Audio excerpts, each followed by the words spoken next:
नमस्कार मित्रों, मैं के सोनी आपका स्वागत करता हूं।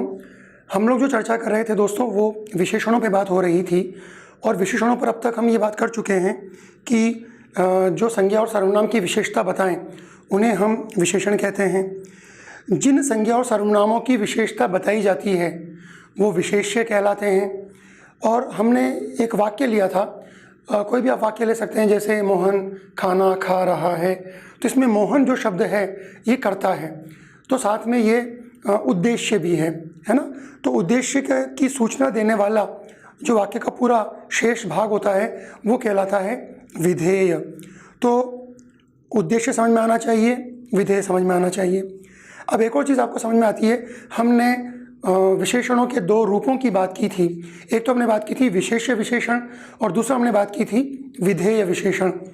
विशेष्य विशेषण हमने उस विशेषण को कहा था जो विशेष्य के पहले लगेगा। अच्छा लड़का है ना, सुंदर लड़की।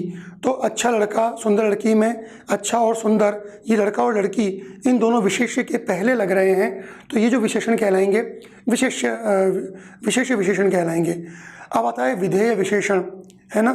चाकू तेज है, तो इसमें तेज जो धार है उसकी वो चाकू के लिए है, लेकिन ये विशेष्य के बाद में आ रहा है। चाकू तेज है। बालक चपल है या बालक चंचल है, तो चंचल शब्द बालक के बाद में आ रहा है। तो ऐसे वाक्य जिसके अंदर या ऐसे विशेषण जो कि विशेष्य के बाद में आए, है ना, वो कहलाते हैं विधेय विशेषण।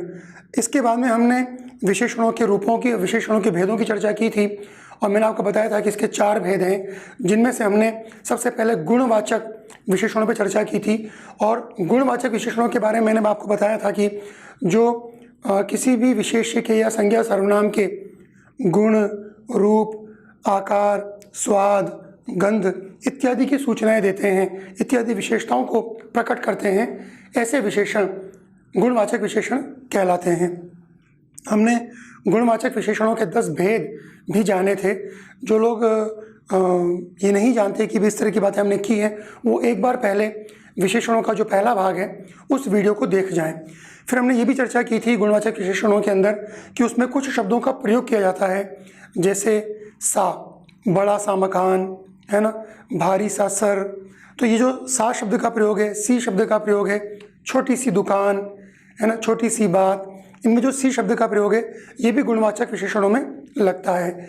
फिर हमने योग्य और जैसे सरीखा, है ना, बराबर, इन जैसे कई शब्दों का प्रयोग किया था जो शब्द गुणवाचक विशेषणों में लगाए जाते हैं। इसी में ये नामक, संबंधी, रूपी, योग्य, लायक, इन सारे शब्दों का प्रयोग भी हमने किया था। तो ये गुणवाचक विशेषणों की हमने चर्चा की थी।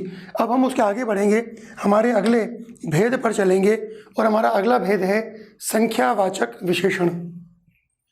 ये विशेषणों का दूसरा भेद है।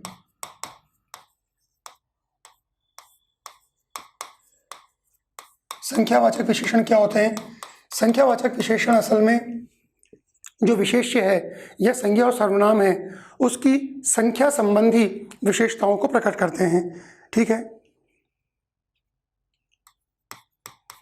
संज्ञा या सर्वनाम जिनको आपने क्या कहा, विशेष्य कहा, कि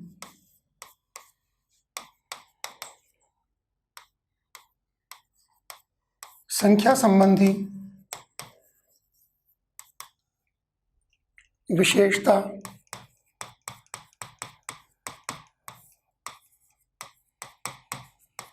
बताने वाले विशेषण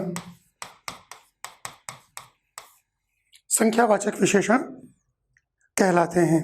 जैसे 50 लड़के।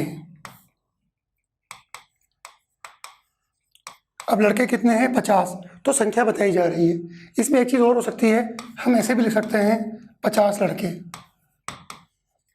यानी संख्याएं शब्दों में भी आ सकती हैं और अंकों में भी आ सकती है। 1 दर्जन केले,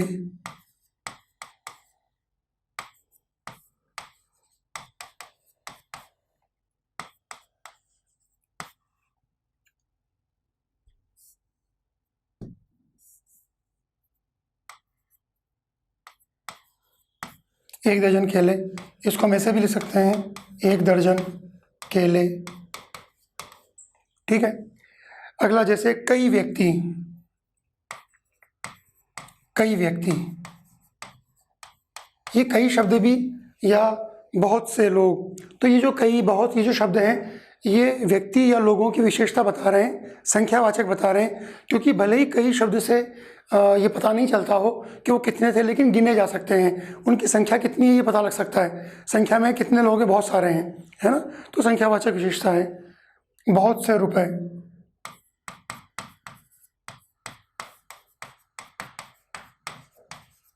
बहुत से रुपये।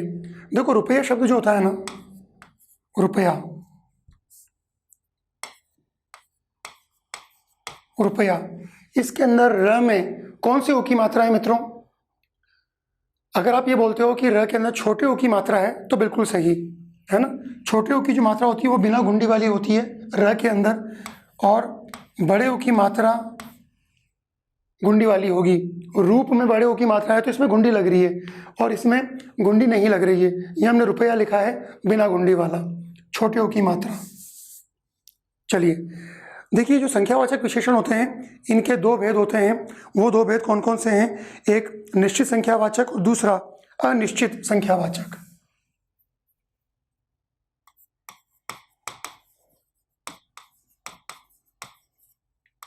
संख्यावाचक जो विशेषण है इसके 2 भेद हो गए।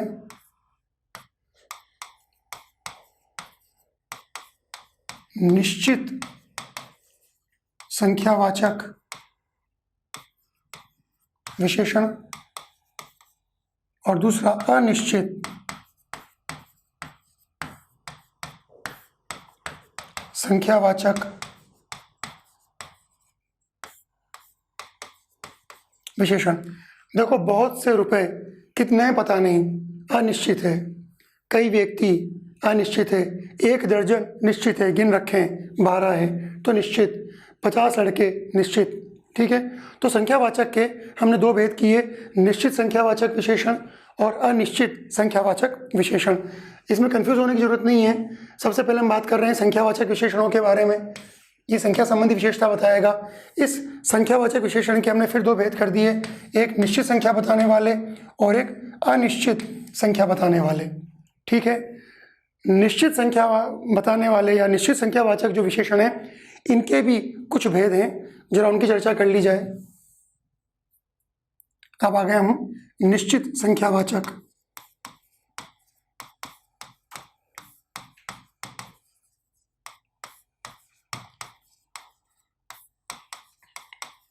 निश्चित संख्यावाचक विशेषण।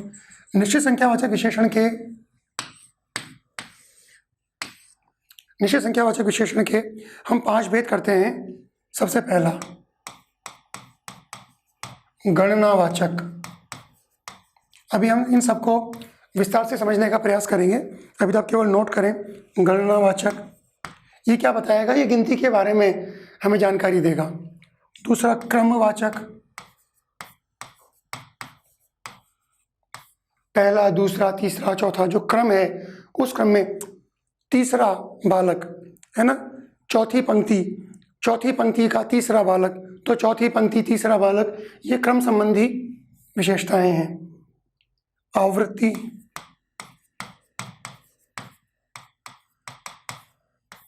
वाचक है ना, जैसे हमने कहा कि रिपीटिशन होना चाहिए, आवृत्ति बोलते हैं रिपीटिशन को, है ना, पुनरावृत्ति, दोबारा, है ना, आवृत्ति होना, पुनरावृत्ति।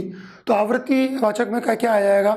आवृत्ति वाचक में जैसे 1 गुना, 4 गुना, कि भारत की जनसंख्या अब 10 गुना बढ़ गई, है ना, या वह पिछले साल से दुगुना कमा रहा है। तो दुगुना, 4 गुना, 5 गुना, ये जो गुना है, ये जो शब्द लगते हैं ये आवृत्ति को बताते हैं। समुदायवाचक, समुदायवाचक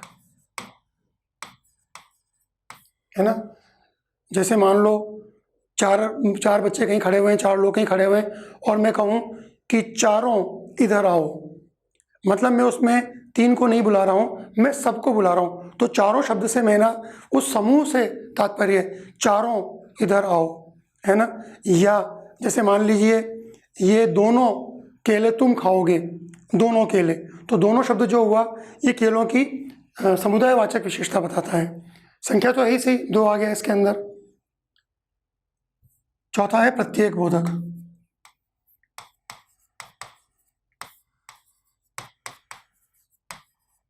प्रत्येक बोधक में हम एक एक के बारे में बात करेंगे। जैसे हमने कहा था चारों इधर आओ, अब उसको उनको ऐसे भी कह सकते हैं कि हर व्यक्ति इधर आए।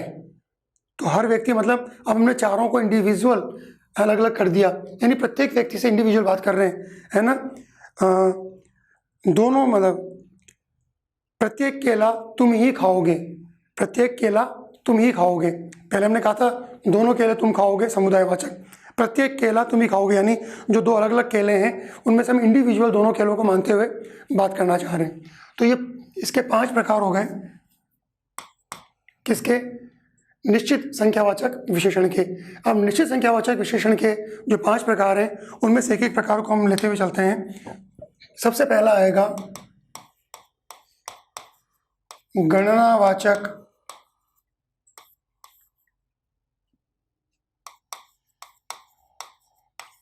निश्चित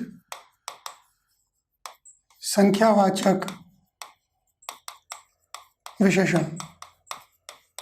ठीक है ना, ये पूरा नाम हो गया। लेकिन मूलतः हम किसकी बात करने वाले हैं? हम निश्चित संख्यावाचक जो विशेषण है उसके गणनावाचक विशेषण की बात करेंगे।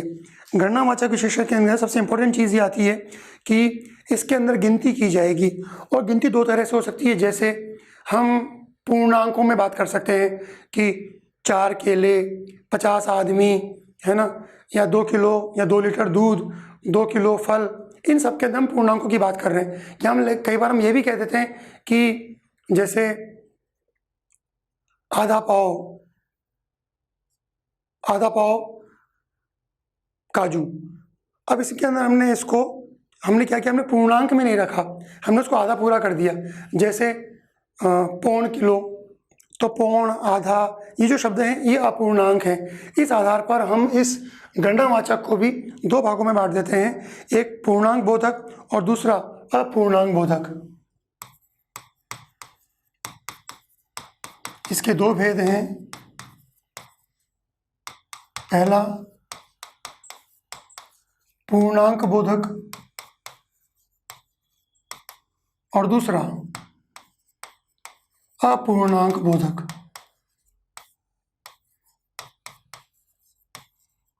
सबसे पहले हम चर्चा कर लेते हैं पूर्णांक बोधक के बारे में।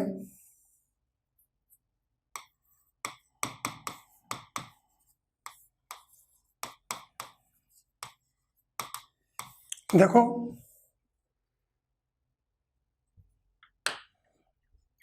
संख्यावाचक के हमने 2 भाग किए, निश्चित संख्यावाचक और अनिश्चित संख्यावाचक। निश्चित संख्यावाचक के हमने 5 भेद किए। इनमें से पहला भेद है गणनावाचक। गणनावाचक के फिर हमने 2 भेद कर दिए, पूर्णांक बोधक और अपूर्णांक बोधक। अब हम लोग पूर्णांक बोधक जो शब्द है, जो विशेषण है, हम इसके बारे में बात करेंगे। ऐसे अंक जो पूर्णांकों में लिखे जाते हैं, ऐसे अंक जो पूर्णांकों में लिखे जाते हैं, जैसे 1, 2, 3, यानी पूरी गिनती, जैसे पूरी गिनती।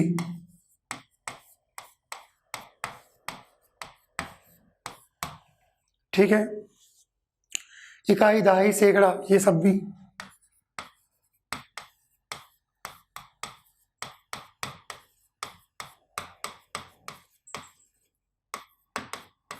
इकाई, दहाई, सैकड़ा, है ना, ये सारे पूर्णांकों के बोधक विशेषण माने जाएंगे। ठीक है, अब आ जाओ अपूर्णांक बोधक विशेषणों पर।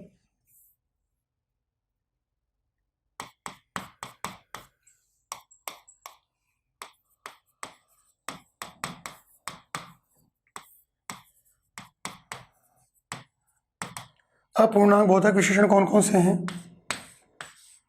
जिसके अंदर जो संख्या होगी वह संख्या अपूर्णांक होगी, यानी संख्या के किसी भाग को बताने वाले,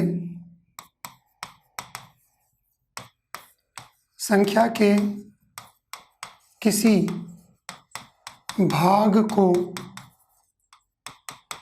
बताने वाले शब्द अपूर्णांक बोधक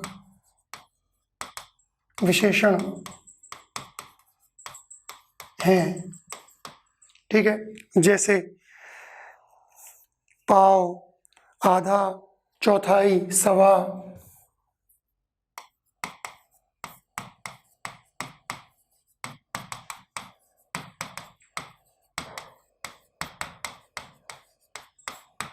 डेढ़ा,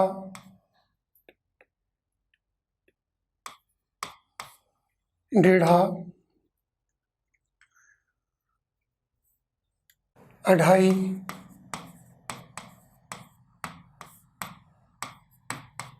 पौना, है ना, इत्यादि। अब जैसे हमने कहा आधा पाव,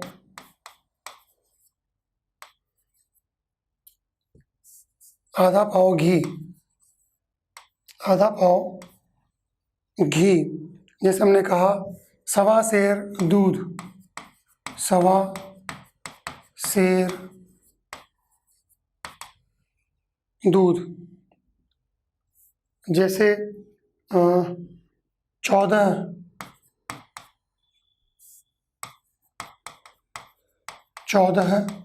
आना, 14 आना शुद्धता। देखो वैसे तो हमने बात की थी अभी ऊपर कि ऐसे अंक जो पूर्णांकों में लिखे जाते हैं 1 2 3 4 वगैरह, है ना, वो पूर्णांक बोधक में आएगा। तो यहाँ पर हमने 14 आना को इसमें क्यों रखा?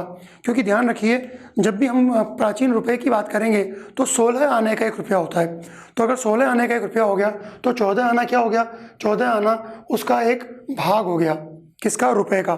तो इसलिए 14 अंक भले ही पूर्णांक हो, लेकिन 14 आना जैसे आपने लगा दिया तो आना का मतलब आपको समझ में आ गया कि 16 आना पहले 1 रुपये का भाग हुआ, 16 आने का 1 रुपया हुआ करता था। तो चाहे 8 आना, 4 आना, 2 आना, है ना, ये सारे के सारे क्या होंगे? ये सारे के सारे इसके भाग हो जाएंगे। तो 14 आना शुद्धता ये किस में जाएगा? अपूर्णांक में जाएगा। देखो अब हम लेंगे क्रमवाचक को।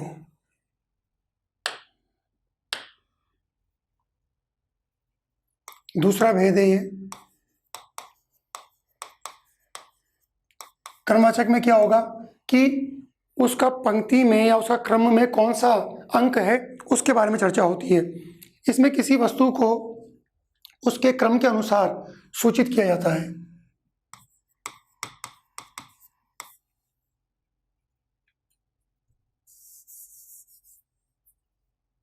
विशेष्य लिखो इसमें कि विशेष्य को उसके क्रम के अनुसार सूचित किया जाता है।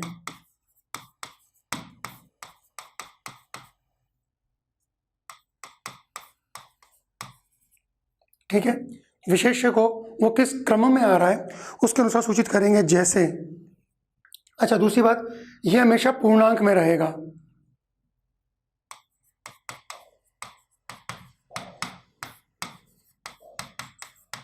यह हमेशा पूर्णांक बोधक रहता है ना। जैसे पहला, दूसरा, तीसरा, चौथा, है ना, इत्यादि। जैसे हमने कहा कि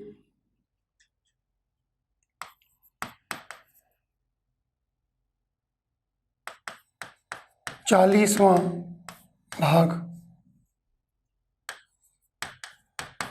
40वां भाग।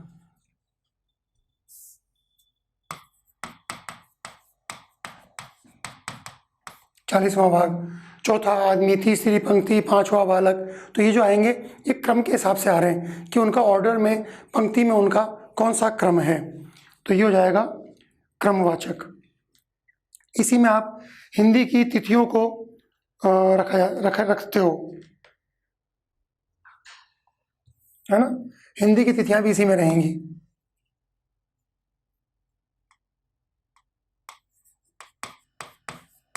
भारतीय संवत जो है ना, जैसे उदाहरण के लिए शक संवत, विक्रमी संवत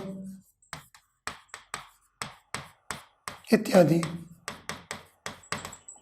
है ना। भारतीय संवत भी क्रम वाचक में रखी जाएंगी, है ना। जैसे एकम, दूज, द्वितीया, चतुर्थी, पंचमी, है ना, इत्यादि। अब आ जाइए क्रमवाचक समझ में आता है। अब आ जाइए आवृत्ति। आवृत्ति का मैंने बताया था आपको, 1 गुना, 2 गुना, 3 गुना।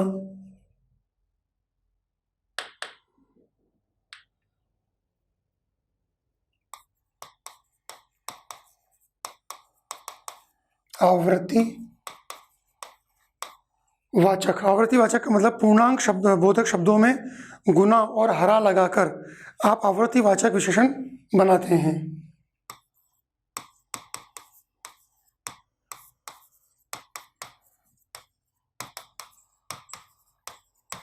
पूर्णांक बोधक शब्दों में,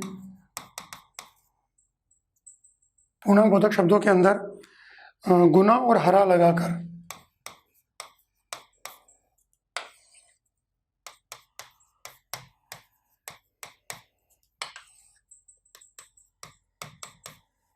गुना एवं हरा लगाकर आवृत्ति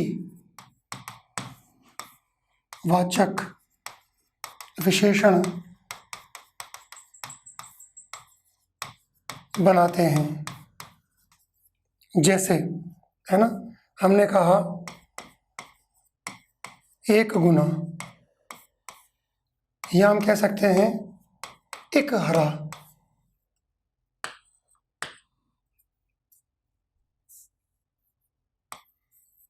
दुगुना,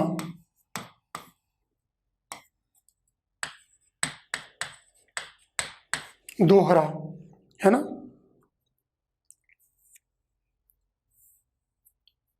दस गुना, इधर आप लिख दो तिहरा। तो ये तिहरा, 1 हरा, है ना, 2 हरा, दुगुना, 1 गुना, ये सब क्या हो जाएंगे, ये सारे के सारे आवृत्ति वाचक हो जाएंगे। इसमें आप दोहरा भी कर सकते हो, दोनों सही है। चलिए, इनका प्रयोग स्थान परिवर्तन के साथ में परिवर्तन हो सकता है। मतलब कहीं पर हो सकता है, जैसे मैंने कहा ना, कहीं पे दोहरा बोलते हैं, कहीं पे दोहरा बोलते हैं, है ना। तो कहीं पे 1 हरा बोलेंगे, कहीं पे 1 हरा बोलेंगे। तो जैसे 1 गुना हो गया, दुगुना हो गया, 2 गुना भी कह देते हैं, है ना, तिगुना, 3 गुना। तो ये अलग अलग जगहों पर, अलग अलग स्थानों पर इनके अलग अलग उच्चारण मिल सकते हैं, अलग अलग इनके प्रोनाउंसिएशन मिल सकते हैं। लेकिन मूल रूप से ये गुना और हरा शब्द, ये जब आप लगा दोगे पूर्णांक बोधक शब्दों के अंदर, तब आप आवृत्ति वाचक जो विशेषण हैं वो बनाते हैं। अब आएगा समुदायवाचक। निश्चित संख्यावाचक विशेषणों के अंदर चौथा जो हमारा पोर्शन है वो है समुदायवाचक।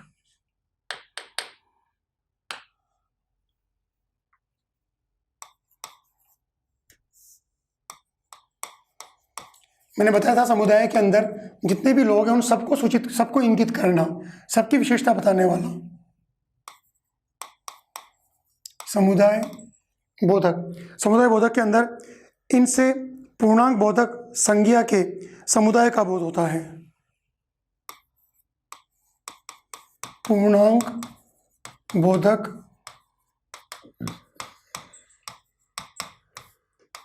संज्ञाओं के समुदाय।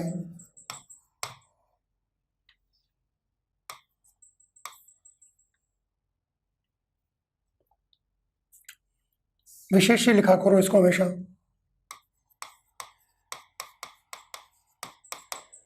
पूर्णांक बोधक विशेष्यों के समुदाय का बोध होता है।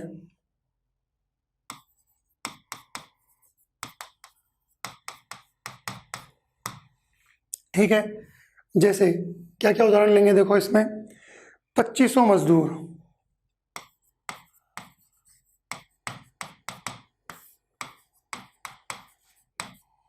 2500 मजदूर, दोनों हाथ,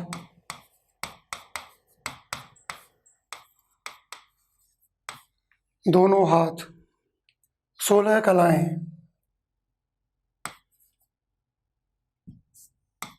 16 कलाएं। आप में से कुछ लोग सोचते होंगे 64 कलाएं भी होती हैं। 64 कलाएं, देखो 16 कलाएं तो है चंद्रमा की।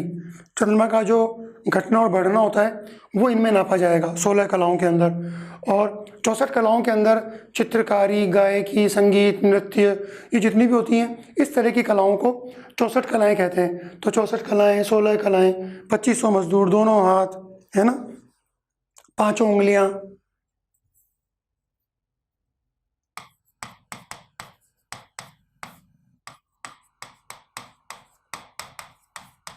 इत्यादि। ये इसके समुदायवाचक जो समुदाय बोधक जो विशेषण है, ये उसके उदाहरण और उसकी परिभाषा है। अब वापस चलें। अब क्या बचा? प्रत्येक बोधक। निश्चित संख्यावाचक विशेषणों के अंदर गणना, क्रम, आवृत्ति, समुदाय, और अब आएगा प्रत्येक बोधक।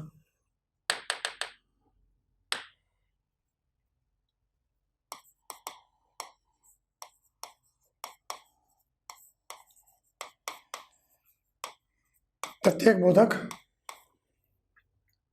विशेषण। अब यहाँ पर क्या होगा? यहाँ पर जो विशेषता बताई जाएगी वो हर एक वस्तु की, हर एक व्यक्ति की बताई जाएगी। यानी विशेष्य की प्रत्येक जो इंडिविजुअल है उन सबकी विशेषता होगी। कई वस्तुओं में प्रत्येक या हर का बोध कराने वाला शब्द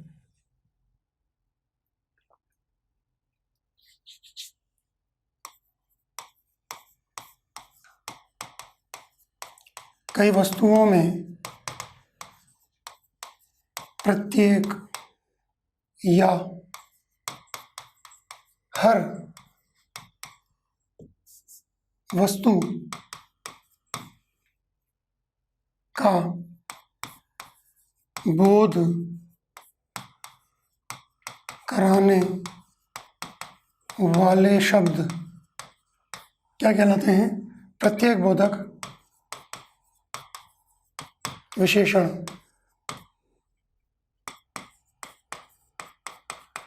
प्रत्येक बोधक विशेषण हैं। ठीक है, अब इनके उदाहरण कौन कौन से हैं देखो। प्रति व्यक्ति,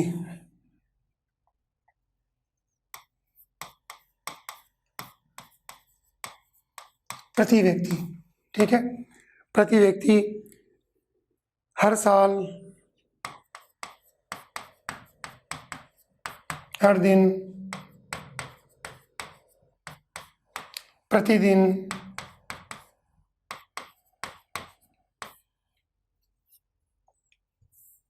प्रति छात्र,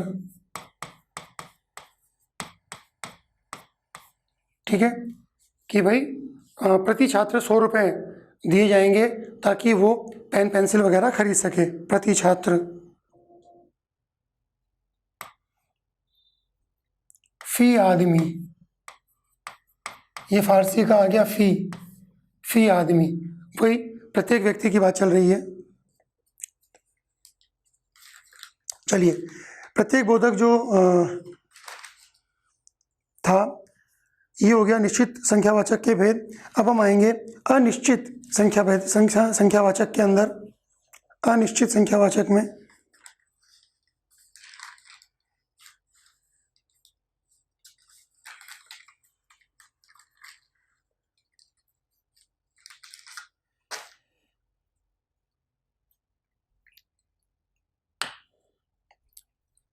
देखो,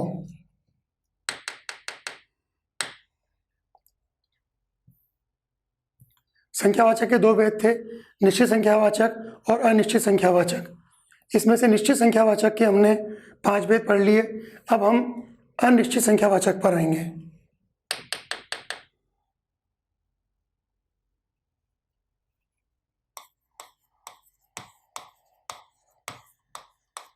ये दूसरा भेद है। पहला भेद था निश्चित संख्यावाचक और दूसरा भेद है अनिश्चित संख्यावाचक।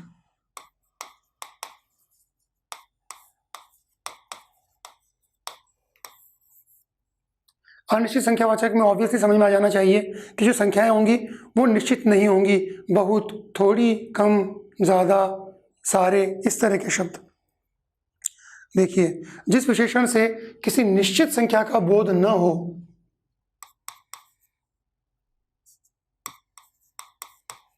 जिस विशेषण से किसी निश्चित संख्या का बोध न हो, उसे अनिश्चितवाचक विशेषण कहते हैं।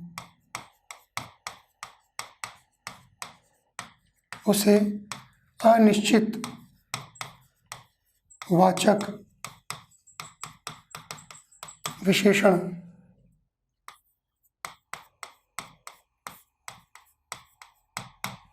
कहते हैं। ठीक है, इनमें किस तरह के शब्दों का प्रयोग होता है जरा वो देखें।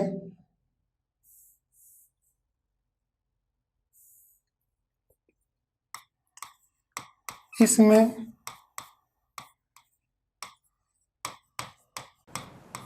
दूसरा, अन्य और सब, सकल, सकल का मतलब भी होता है सब, सारा, समस्त, सभी, सर्व, सभी, सर्व, बहुत, अनेक, अनेक, कई, नाना, अधिक,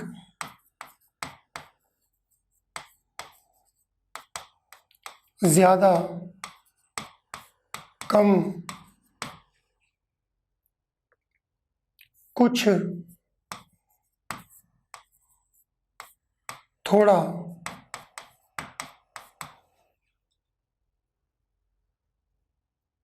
इत्यादि से बनने वाले शब्दों का प्रयोग होता है।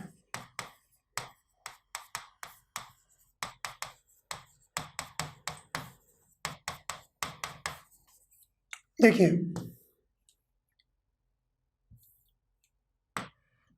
निश्चित संख्यावाचक के अंदर जिस विशेषण से किसी निश्चित संख्या, अनिश्चित संख्यावाचक जिसमें किसी निश्चित संख्या का बोध न हो, उसे अनिश्चित संख्यावाचक विशेषण कहते हैं, जिसमें इन शब्दों का प्रयोग किया जाएगा, दूसरा, अन्य और सब, सकल, समस्त, वगैरह वगैरह। एक तो उदाहरण देख लेते हैं इसके, ताकि हमें ये जो हमने शब्द लिखे हैं ये शब्द और क्लियर हो जाएं। उदाहरण में सबसे पहला आएगा कि एक सा कद,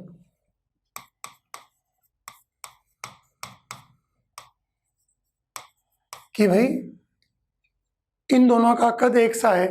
अब कितना है पता नहीं, है ना, 4 फुट 8 इंच है, या 4 फुट 5 फुट 10 इंच है, या 6 फुट 2 इंच है, पता नहीं, है ना, निश्चित नहीं है। कोई एक,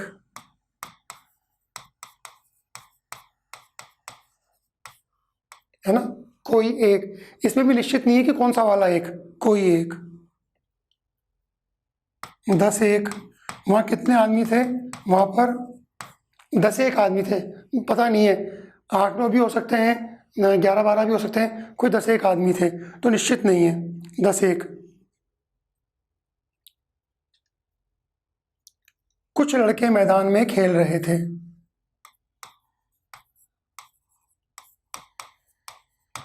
कुछ लड़के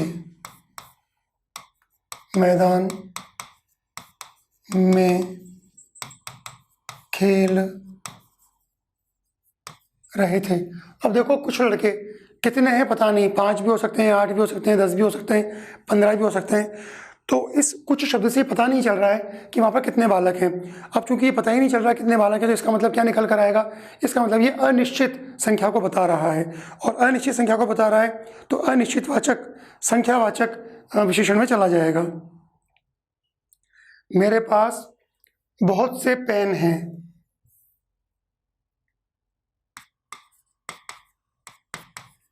मेरे पास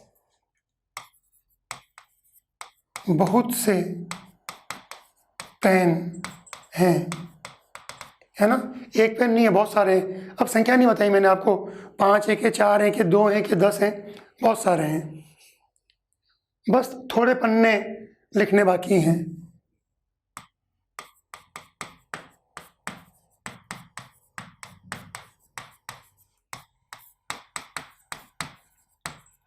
बस थोड़े पन्ने लिखने बाकी हैं। तो बहुत से, थोड़े, ये शब्द अनिश्चित संख्याओं को बता रहे हैं। ट्रेन दुर्घटना में कई लोग मारे गए।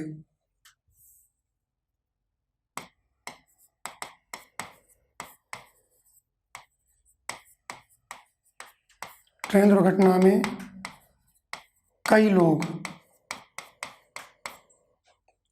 हताहत हुए, घायल हुए। ठीक है, तो कई लोग, ये शब्द भी अनिश्चित है, पता नहीं चलेगा कि कितने लोगों की बातचीत की जा रही है। चलिए, अनिश्चित के बाद में हम लोग अपनी अगली कैटेगरी पर चलेंगे। देखो,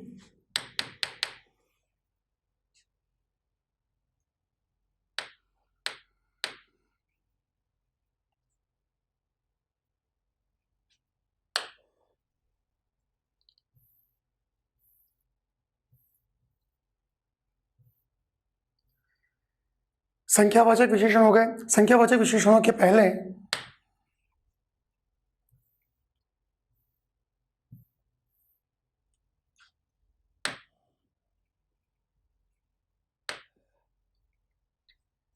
गुणवाचक विशेषण, फिर संख्यावाचक। संख्यावाचक विशेषणों में अपन ने निश्चित और अनिश्चित ये 2 भेद कर लिए थे। फिर निश्चित संख्यावाचक के अपन ने 5 भेद पढ़े थे, और फिर अपन ने अनिश्चित संख्यावाचक के बारे में बातचीत कर ली। यानी अपन ने गुणवाचक विशेषण पढ़ लिए और संख्यावाचक विशेषण पढ़ लिए। अब हम चर्चा करेंगे परिमाणवाचक। परिणाम शब्द से ये अलग है, परिमाणवाचक। लोग कंफ्यूज होते हैं, हमें कंफ्यूज होने की ज़रूरत नहीं है। परिमाण का मतलब माप तौल से है। तो अब ऐसे शब्द जो किसी भी वस्तु व्यक्ति के बारे में उसकी माप तौल की जानकारी देगा, वो शब्द परिमाणवाचक विशेषणों में रखा जाएगा।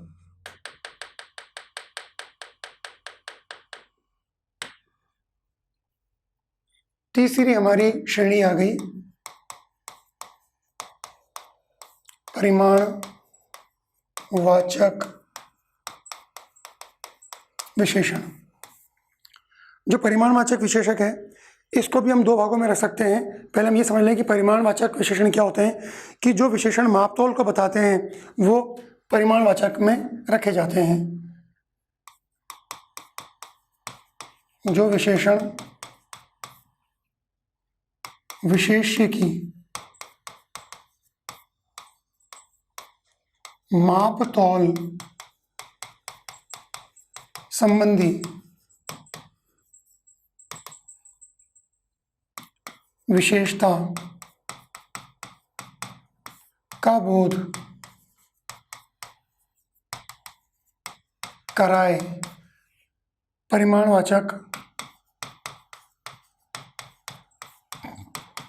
विशेषण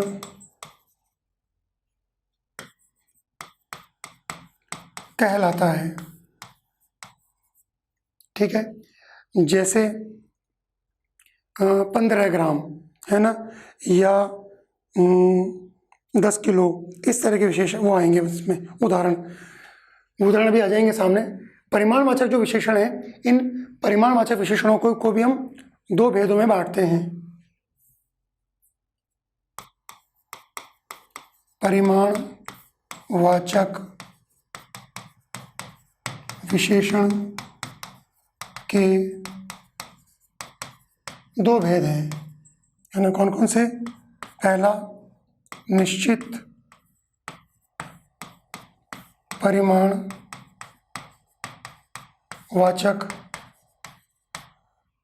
और दूसरा अनिश्चित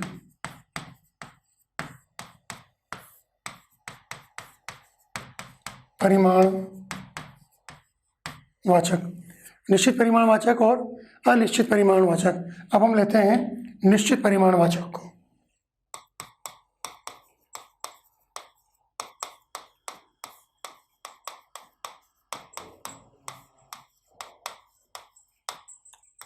निश्चित परिमाणवाचक में क्या होगा कि इसके अंदर जो मापतोल होगा वो निश्चित होगा, या हम ये कह सकते हैं कि स्पष्ट होगा।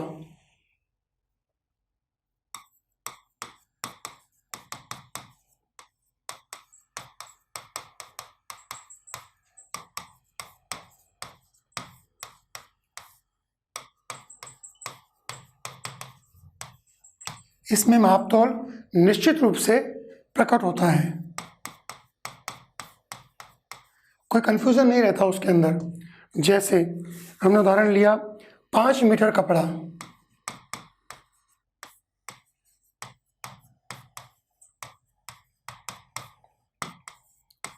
10 किलो दाल,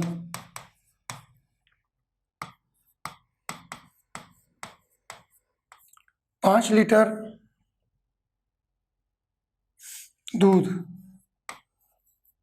है ना। इन सब के अंदर देखो माप और तौल बताया जा रहा है और बिल्कुल स्पष्ट है ना, बिल्कुल क्लियर है कि वो कौन कौन सा है, 5, 10, 15, है ना, 20, ये सारा। अब अनिश्चित परिमाणवाचक में क्या होगा? ये तो निश्चित परिमाणवाचक हो गया। अनिश्चित परिमाणवाचक में क्या आएगा?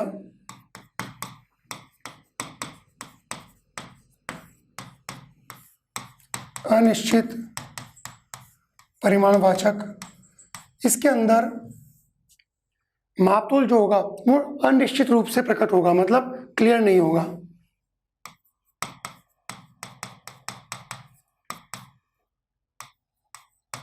मापतोल की अनिश्चितता का बोध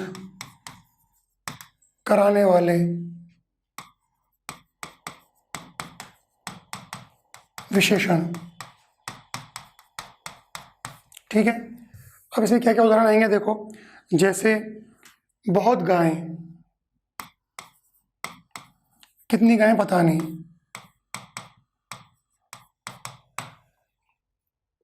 थोड़ा दूध, मतलब मुझे थोड़ा दूध दीजिए, ज़्यादा नहीं, चाय ली दूध कम है थोड़ा डाल दीजिए, थोड़ा दूध। थोड़ा दूध। पूरा देश, संख्या नहीं पता कितनी, पूरा देश। किंचित श्रम, किंचित मतलब थोड़ा, किंचित श्रम थोड़ी मेहनत, किंचित श्रम। अल्प समय, अल्प समय, अल्प का मतलब भी थोड़ा। बहुतेरे उपाय, उसने बहुतेरे उपाय किए, बहुत सारे। बहुतेरे शब्द का मतलब क्या होता है? बहुत, है ना, बहुत सारे, बहुतेरे उपाय किए, बहुतेरे। पेट भर भोजन, कितना आएगा क्वांटिटी पता नहीं, पेट भर। चींटी के लिए पेट भर का मतलब अलग है, हाथी के लिए पेट भर का मतलब अलग है। पेट भर भोजन।